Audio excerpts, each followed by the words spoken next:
After weeks of suspense, South Korea's Constitutional Court will finally decide impeach President Yoon Suk Yeol's political fate. It will rule on whether to dismiss or reinstate him over his short-lived martial law bid in December. The reading of the verdict is set to begin in the next hour. So for the very latest, Lim Yoon Suk joins us now live from outside the Constitutional Court in Seoul. Hi there once again, Yoon Suk. So we've been looking at the pictures, all morning of rival factions, rival supporters, if you like, in the vicinity of the Constitutional Court. So obviously concerns of political unrest in response to the verdict, whatever it may be. What measures have been put in place, to keep things from, escalating?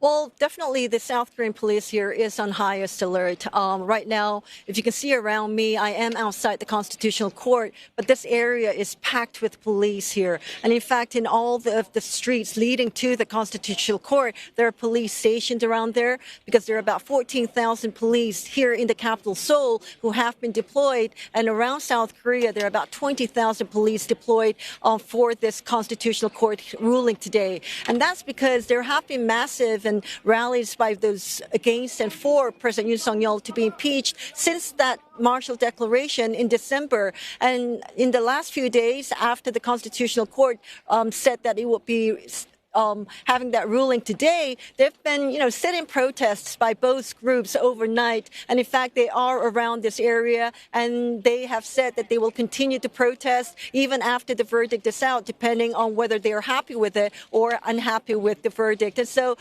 police are on alert. Now, all the schools around here, more than 11 elementary, middle, and high schools have closed. The companies around here, banks, and some of the commercial shops here have also closed too. And even the foreign embassies around South Korea have issued alerts to their citizens and to visitors here in South Korea, telling them that they should be staying away from some of the areas around downtown Seoul where there are massive rallies expected when the verdict is announced and even after that. And so right now, there are mounting concerns that there could be more rallies even after the verdict is out. And in fact, a recent survey showed that about 40% of South Koreans who are holding protests, they were saying that they will continue to protest if they're unhappy with the verdict by the Constitutional Court. And that's why there is tension here and the police are on alert. And they'll be on alert, on the highest alert all day today, but also likely over the weekend where more rallies are expected to be held.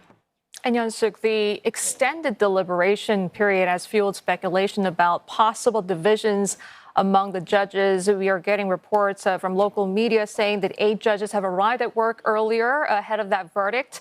Just how likely is it that the ruling will be unanimous?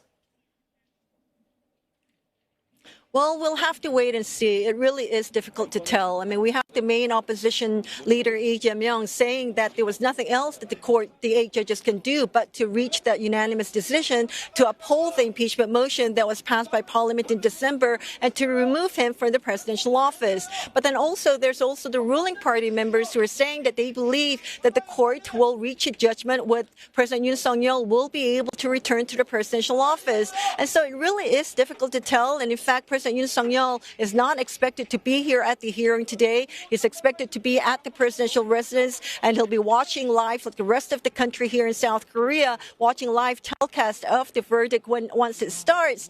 But, it's hard to tell. Many of the experts here also say that right now they don't know if there will be a unanimous decision. They feel that because the deliberations lasted for so long, and in fact it lasted for about 5 weeks after the final hearing was held on February 25th, that there is a mixed opinions inside the Constitutional Court. Now, there are 8 judges inside the court right now, and 6 of them will have to rule to uphold the impeachment motion for President Yoon Suk Yeol to be impeached and removed from the presidential office. If they don't get those 6 votes, then he will be reinstated into the presidential office. And so it's a question that many experts here don't have the answer to, but I guess we'll be finding out within an hour or so whether President Yoon Suk Yeol will have to pack his bags and leave the presidential residence, or he will be reinstated into the presidential office, where many of the experts say if he is, then one of his first top priority will be having to have a conversation with the U.S. President Donald Trump on the recent tariffs that were imposed on South Korea. All right, we'll continue to watch this story. Yoon Suk, thank you very much for that update. Yoon Suk reporting to us live from outside the Constitutional Court in Seoul.